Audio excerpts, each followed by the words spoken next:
ಇಂದು ಬೀದರ್ ಜಿಲ್ಲೆ ಬೀದರ್ ನಗರ ಪಟ್ಟಣದಲ್ಲಿ Chennabasava ಪಟ್ಟದೇವರ ರಂಗಮಂದಿರ್ doctor B R. Ambedkar Jayanti ಹಾಗೂ ಸಾವಿತ್ರಿಬಾಯಿ ಫುಲೆ ಅವರ ಜೀವನ ಚರಿತೆ ಕುರಿತು ಸಾಂಸ್ಕೃತಿಕ ಮುಖಾಂತರ ಜನಗಳಿಗೆ ಅವೇರ್ನೆಸ್ ಮಾಡುವ ಕಾರ್ಯಕ್ರಮ ನಿರ್ಮಿಸಲಾಗಿದೆ. ಅದರಂತೆ ಈ ಕಾರ್ಯಕ್ರಮದ ಅಧ್ಯಕ್ಷ ವಹಿಸಿರುವ ಗೀತಾ ಪಂಡಿತ್ ಚದ್ರಿ ಮತ್ತು ಬೆಲ್ದಾಳ ಶರಣರು ಈ ಕಾರ್ಯಕ್ರಮಕ್ಕೆ ಆಗಮಿಸಿದ್ದರು ಮತ್ತು ಅನೇಕ ದಲಿತ ಮುಖಂಡರು ಕೂಡ ಈ ಕಾರ್ಯಕ್ರಮದಲ್ಲಿ ಭಾಗಿಯಾಗಿದ್ದರು. ಸಾವಿತ್ರಿಬಾಯಿ ಫುಲೆ ಅವರ ಜನ್ಮದ ಕುರಿತು ಗೀತಾ ಪಂಡಿತ್ ಅವರು ಜೀವನ ಚರಿತ್ರೆಯನ್ನು ಬಿಚ್ಚಿಟ್ಟಿದ್ದರು. ಅವರ ಶಿಕ್ಷಣದ ಬಗ್ಗೆ ಆಗಿನ ಕಾಲದಲ್ಲಿ ಎಷ್ಟು ತೊಂದರೆ ಇರುವಂತ ಹೆಣ್ಣು ಮಕ್ಕಳಿಗೆ ಅವರು ಯಾವುದೇ ರೀತಿಯಿಂದ ಶಿಕ್ಷಣ ಕೊಡುತ್ತಿದ್ದಾರೆ ಎಂಬುದು ನಿಜವಾಗಿ ಈ ಕನ್ನಡ ಮತ್ತು ಸಂಸ್ಕೃತಿ ಇಲಾಖೆಯ ಕಾರ್ಯಕ್ರಮದಿಂದ ಸಂದೇಶವನ್ನು ಕೊಡ್ತಾ ಇದ್ದರು ಮುಖಾಂತರ ಜನರಿಗೆ ತಿಳಿಸಿದರು.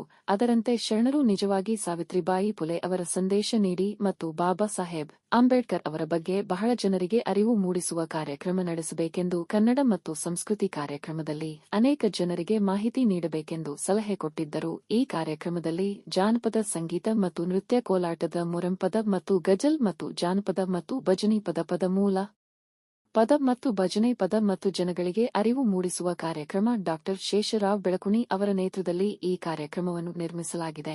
ಅವರಿಗೆ ಧನ್ಯವಾದಗಳು. ಮತ್ತು ಈ ಕಾರ್ಯಕ್ರಮದಲ್ಲಿ ಸಿದ್ದರಾಮ ಶರಣರು, ಬೆಲ್ದಾಳ ರಮೇಶ್ ದಾಖಲಗಿ, ವಿಜಯಕುಮಾರ್ ಸೋನಾರೆ, ಶಂಕರ್ ಬಯ್ಯ, ಧನರಾಜ್ ಬೆಳಕುಣಿ, ಬಂತೇದಮ್ಮ, ಜ್ಯೋತಿ, ಪ್ರೇಮ್ಕುಮಾರ್ ದಾಂಡೇಕರ್ ಮತ್ತು ಶೇಷಾರು ಬೆಳಕುಣಿಯವರ ಕಾರ್ಯಕ್ರಮದಲ್ಲಿ ಅನೇಕ ಹಳ್ಳಿಗಳಿಂದ ಭಜನಾ ಸಂಘದವರು ಭಾಗಿಯಾಗಿ ಪ್ರಮಾಣ ಪತ್ರವನ್ನು ಪಡೆದಿದ್ದರು. ಜಿಲ್ಲಾ ವರದಿಗಾರರು ಪ್ರಭು ಸೋನಿ.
ಅಂತ ದಾಂಪತ್ಯವರಿಗೆ ಒಂದು ದೇವತೆ ರೂಪದಾಗ ಅವ್ರೇನು ಹುಟ್ಟು ಬಂದರು. ಅವ್ರು ಸಾವಿತ್ರಿಬಾಯಿ ಇವತ್ತು ಹುಟ್ಟಲಿಲ್ಲ ಅಂದ್ರೆ ನಾನು ಇಲ್ಲಿ ಇವತ್ತು ಶಿಕ್ಷಣ ತಗೊಂಡೆ, ಜಿಲ್ಲಾ ಪಂಚಾಯತ್ ಅಧ್ಯಕ್ಷ ಆಗಿ ಸದಸ್ಯರಾಗಿ ಮೈಕ್ ತಗೊಂಡು ಮಾತಾಡ್ಲಿಕ್ಕೆ ನನಗಿಷ್ಟು ಧೈರ್ಯ ಬರ್ತಿಲ್ಲಲ್ಲ. ಹೌದಲ್ಲ ಕೊಡು, ಇಷ್ಟು ಧೈರ್ಯ ಬರ್ತಿರ್ಲಿಲ್ಲ. ಯಾಕಂದ್ರೆ ನಮ್ಮ ದೇಶ ಏನದಂದ್ರೆ ಪುರುಷ ಪ್ರಧಾನ ದೇಶ ಇದೆ, ಪುರುಷರಿಗೆ ಪ್ರಧಾನ ಕೊಡ್ತಾರೆ. ಆ ಕಾಲಕ್ಕೆ 1830 2030 ಬ್ರಾಹ್ಮಣರದಿಲ್ಲ, ಹವ್ಯಗಳಿದ್ದು ಬ್ರಾಹ್ಮಣರು ದೊಡ್ಡ ಜಾತಿಯವರು, ದೊಡ್ಡ ಮನುಷ್ಯರು, ಸಾಹುಕಾರರು, ಪಟೇಲರುಗಳು ಅವ್ರದ್ದೇ ಮಾತನಾಡಿತಾ ಇದ್ದು. ನಾವು ದೀನರು, ದಲಿತರು, ಕೆಳ ಜಾತಿದರು ನಮಗೆ ಯಾರು ತಿಂತಿರಲಿಲ್ಲ. ನಮನಗಳನ್ನು ಸಮರ್ಪಿಸಿ ಇವತ್ತಿನ ಕಾರ್ಯಕ್ರಮದ ಒಂದು ಕೇಂದ್ರ ಬಿಂದುವಾಗಿರುವಂಥ ಜ್ಞಾನಜ್ಯೋತಿ ಪೂಜ್ಯ ಸಾವಿತ್ರಿ ತಾಯಿಯವರಲ್ಲಿ ನಮನಗಳನ್ನು ಹೇಳಿ, ಬುದ್ಧ ಭೀಮೆಯವರ ಜಯಂತಿಯನ್ನು ಮಾಡಿರಿ, ಗೀತಾ ತಾಯಿಯವರು ಉದ್ಘಾಟಕರಿಗೆ ಮಾಡಿದ್ದಕ್ಕೆ ಭಾಳ ಸಾರ್ಥಕ ಅಂತ ನಾನು ಹೇಳಿದ್ದೆ. ಯಾಕೆ ಸಾರ್ಥಕಂದ್ರೆ ಅವ್ರು ಎಲ್ಲವನ್ನು ಹೇಳ್ಯಾರ. ಸಾವಿತ್ರಿಬಾಯಿ ತಾಯಿಯು ಏನು ಮಾಡೋದು ಏನಿಲ್ಲ ಅಂತ ತಿಳ್ಕೊಂಡು ಭಾಳ ಅರ್ಥಪೂರ್ಣವಾಗಿ ಹೇಳ್ಯಾರ. ಅದರಲ್ಲಿ ಅವರು ಮರಾಠಿ ನೆರೆಗಳಾಗಿ ಮಾತಾಡ್ತಾರೆ ನೋಡಿ ನನಗೆ ಭಾಳ ಖುಷಿ ಆಗಿದೆ. ಯಾಕಂದರೆ ಅವ್ರು ನಮ್ಮ ಭಕ್ತರದಾರೆ. ನಾನು ಅವ್ರ ಭಕ್ತರಂತ ಒಳ್ಳೆ ಇದ್ದವ್ರಿಗೆ ಒಳ್ಳೇದು ಹೇಳ್ತೀನಿ, ನಮ್ಮವ್ರು ಅಂತ ಏನಿಲ್ಲ, ನಮ್ಮವ್ರು ಅದರಂತ ಹೇಳ್ತಾ ಇಲ್ಲ, ಮಾತು ಹಂಗೆ ಆಡಿದಾರೆ ಅವರು. ನೋಡಿ ಸಾವಿತ್ರಿಬಾಯಿ ಫುಲೆ ಅವರು ಎಷ್ಟು ಕಷ್ಟಪಟ್ಟು ಆಗಿನ ಕಾಲಕ್ಕೆ ಹೆಂಗೆ ಅವರು ಮಹಿಳೆಯರಿಗೆ ಶಿಕ್ಷಣ ಕೊಟ್ಟರು ಅಂತ ಹೇಳಿದರು, ಮಹಿಳೆಯರ ಪರಿಸ್ಥಿತಿ ಬಗ್ಗೆ ಹೇಳಿದ್ರು. ತಿಳ್ಕೊಂಡು ಇವಾಗ ಕೇಳಿ ಬಿಡಬಾರ್ದು ಇವೆಲ್ಲ. ಯಾಕಂದ್ರೆ ಭಾರತ ದೇಶದೊಳಗೆ ಈಗಿಂದಲ್ಲ, ಸುಮಾರು 5,000 ವರ್ಷದಿಂದ ಹಿಡಿದು ಈ ವರ್ಣಾಶ್ರಮ ಪದ್ಧತಿ ಬಂದ ನಂತರ ಜಾತಿ, ವರ್ಣ, ಆಶ್ರಮ, ಕುಲ, ಗೋತ್ರ, ನಾಮ ಅಂತೇಳಿ 6 ಭ್ರಮೆಗಳು ಅಂತ ಕರೀತಾರೆ ನಮ್ಮ ಶರಣರು. ಈ ವರ್ಣಾಶ್ರಮ ಪದ್ಧತಿ ಪ್ರಕಾರ ಬ್ರಾಹ್ಮಣ ಭಾಳ ಶ್ರೇಷ್ಠ, ಅವನ ಕೆಳಗೆ ಕ್ಷತ್ರಿಯ, ಅವನ ಕೆಳಗೆ ವೈಶ್ಯ, ಅವನ ಕೆಳಗೆ ಶೂದ್ರ. ಈ ಶೂದ್ರರ ಸಾಲಿನಲ್ಲಿ ಇರುವಂಥವ್ರು ಯಾರು? ಮಹಿಳೆಯರು. ಮಹಿಳೆಯರು ಶೂದ್ರ ಸಾಲಿನಲ್ಲಿ ಇಟ್ಟ. ಶೂದ್ರ ಮತ್ತು ಹೊಲೆಯರು ಮಾತ್ರ ಅಸ್ಪೃಶ್ಯರಲ್ಲ, ಇವ್ರು ಲೆಕ್ಕದಾಗಿಲ್ಲ. ಆಗ ಇವ್ರು ಮನುಷ್ಯರ ಲೆಕ್ಕದಾಗಿದ್ದಿಲ್ಲ. ಶೂದ್ರರು ಇವೇನಿರ್ತಾವಲ್ಲ, ಕಬ್ಬಿಗರು, ಅವರು ಇವರು, ರೆಡ್ಡಿ ಗೆಡ್ಡಿ, ಲಿಂಗಾಯತರು ಇವೆಲ್ಲ ಶೂದ್ರದಾಗ ಬರ್ತಾರೆ. ನಮ್ಮ ದೇಶ ವರ್ಣಾಶ್ರಮ ಪ್ರಕಾರ ಇವರು ಕೆಳಗಿನ ಜಾತಿಯವರು ಇವರೆಲ್ಲ. ಇವತ್ತಿಗೂ ಪರಳಿ ವೈದ್ಯನಾಥ ಮಂದಿರದಲ್ಲಿ ನಾ ಬರೆದೇನು ದೊಡ್ಡ ಕೃತಿ ಒಳಗೆ, ಪರಳಿ ವೈದ್ಯನಾಥನ ಮಂದಿರದೊಳಗೆ 500 ಅಂತ ಲಿಂಗಾಯತರಿಗೆ ಇರ್ತಾರಲ್ಲ, ಗುರುಗಳಂತ ಭಾವಿಸ್ತಾರೆ. ಇವ್ರಿಗೆ ಪೂಜಾರಿ ಮಾಡಿ ನಾವು ಗುಡಿಯಾಗ ಬರ್ತೀವಿ ಅಂದ್ರೆ ಬ್ರಾಹ್ಮಣ ಬದುಗುಡಿಲ್ಲ ಹೊರಗೆ ಹಾಕಿದ್ರಿ ಇವರಿಗೆ. ಕೋರ್ಟ್ದಾಗ ಕೇಸ್ ಮಾಡಿದ 10 ವರ್ಷ. ಅದಕ್ಕೆ ಇವ್ರು ಶೂದ್ರರು. 500ರಿಗೆ ಹಿಂಗಂತೀರು. ಸುಷ್ಮಾ ಸರ್, ವಾಸ್ತವ ಸತ್ಯ ನಾನು ಹೇಳೋದು.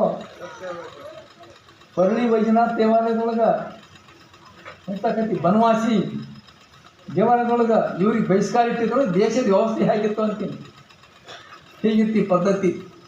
ಆದ್ದರಿಂದ ಇವ್ರ ಕಥೆನೇ ಹೀಗಿತ್ತು ಶೂದ್ರದಿ ಅಂದಾಗ. ಶೂದ್ರರು ದಲಿತರಲ್ಲ, ನಮ್ಮ ಲೆಫ್ಟು ರೈಟು ಏನು ಹೇಳ್ತಿಲ್ಲ, ಸಂಗರ್ ಡೋರ್ ಅವರು ಇವರಲ್ಲ, ಇವರು ಮನುಷ್ಯರ ಲೆಕ್ಕದಾಗಿಲ್ಲ. ಇವತ್ತು ಶಂಕರಾಚಾರ್ಯ ಅಂತ ಹೇಳ್ತಿ ಕೊಟ್ಟಾರೆ, ನಿಮ್ಗೆ ಕೇಳಿ ಗಮನಿಸ್ಬೇಕು ನೀವೆಲ್ಲ. ಶಂಕರಾಚಾರ್ಯ ಅವಿಮುಕ್ತೇಶ್ವರ ಸ್ವಾಮಿ ಅಂತ ಭಾಳ ಕೇಳ್ತಾರೆ ನೋಡ್ರಿ ಯಾವ ನ್ಯೂಸ್ದಾಗ. ಇವತ್ತು ಅವ್ರು ಏನು ಹೇಳ್ತಿ ಕೊಟ್ಟಂದ್ರೆ, ನಾನು ವರ್ಣಾಶ್ರಮವನ್ನು ಸಮರ್ಥಿಸಿಕೊಳ್ಳುತ್ತೇನೆ ನಂದಿದೆ. ನಾನು ವರ್ಣಾಶ್ರಮವನ್ನು ಸಮರ್ಥಿಸಿಕೊಳ್ತೇನೆ ಮತ್ತು ನಾನು ಯಾವ ಕಾರಣಕ್ಕೂ ಮನುಸ್ಮೃತಿ ಸಂವಿಧಾನಕ್ಕಿಂತ ದೊಡ್ಡದಂತ ನಾನು ತಿಳಿತೇನೆ. ನೋಡಿರಿ ಸರ್, ಕೇಳ್ರಿ, ನಾನೇ ಹೇಳಬೇಕು, ಯಾರು ಹೇಳಲ್ಲ. ನಮ್ಮ ಪದ್ಧತಿಯನ್ನು ಸಮರ್ಥಿಸಿಕೊಳ್ಳುತ್ತೇನೆ.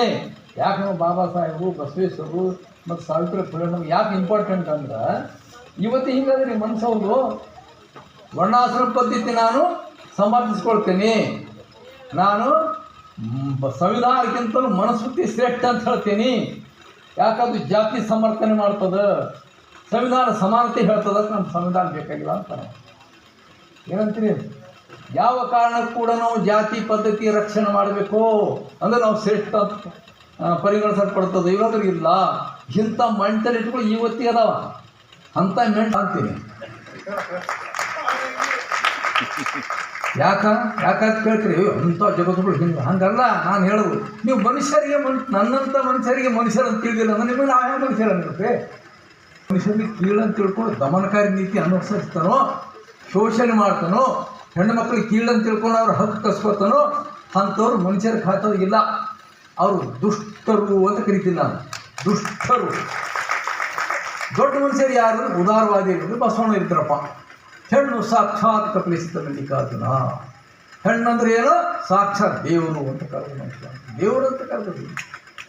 ಇವ್ರು ಲಕ್ಷ ಸರ್ಕಾರಿ ಶಾಲೆಗಳು ಬಂದಾಗ್ಯಾವ.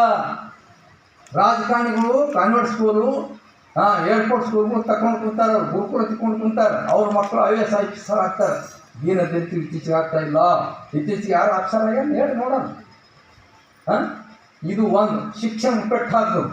ಒಂದು ವೇಳೆ ಹೈಯರ್ ಶಿಕ್ಷಣ ಪಡಿತಕ್ಕಂಥವ್ರು ಇದ್ರೆ ಪಡಿತಾರೆ ಎಲ್ಲ ಜನ. ಏನು ಹುಣ್ಯಾರು ಹುಡುಕಿದ್ರು ಅಂದರೆ ಪೇಪರ್ ಕರೆಯೋದು ನಡೆದವರು. ಈಗ ಕಾಕಳು ಜನತಾ ಪಾರ್ಟಿ ಅಂತ ಹುಡ್ಕೊಂಡವರು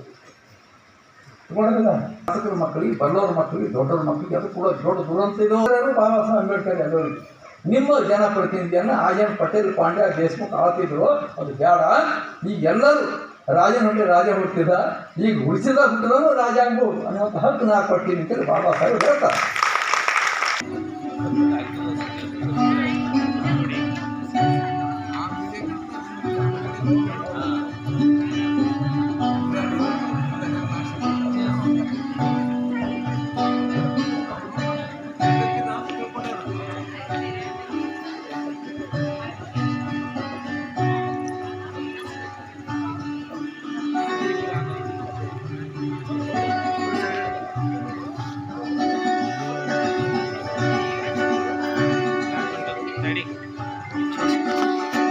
ఉంటుందా ಪೂರ ನಿಂತಲ್ಲಿಂದ ಇರ್ಬೇಕಾ?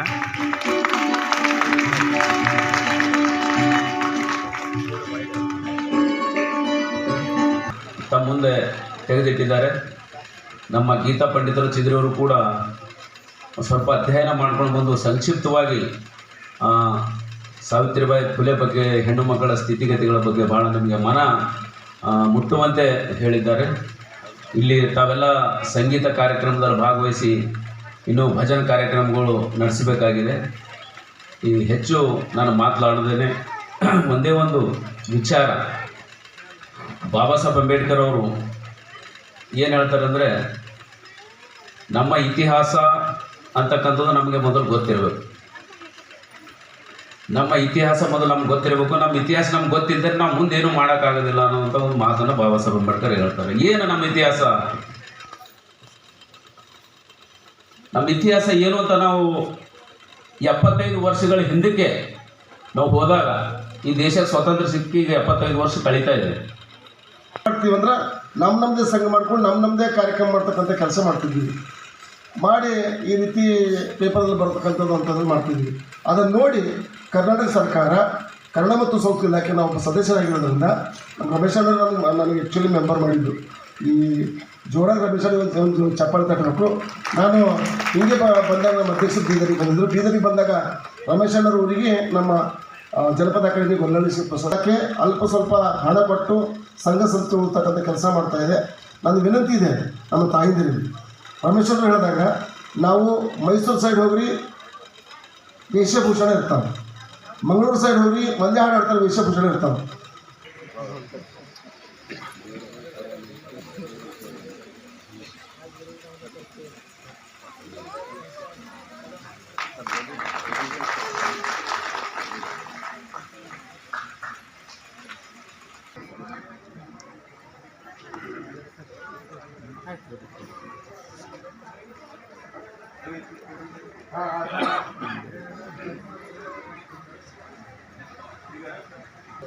ಜೊತೆಗೆ ಹಿಂದುಗಡೆ ಪ್ರಸಾದ ವ್ಯವಸ್ಥೆ ಕೂಡ ಇದೆ.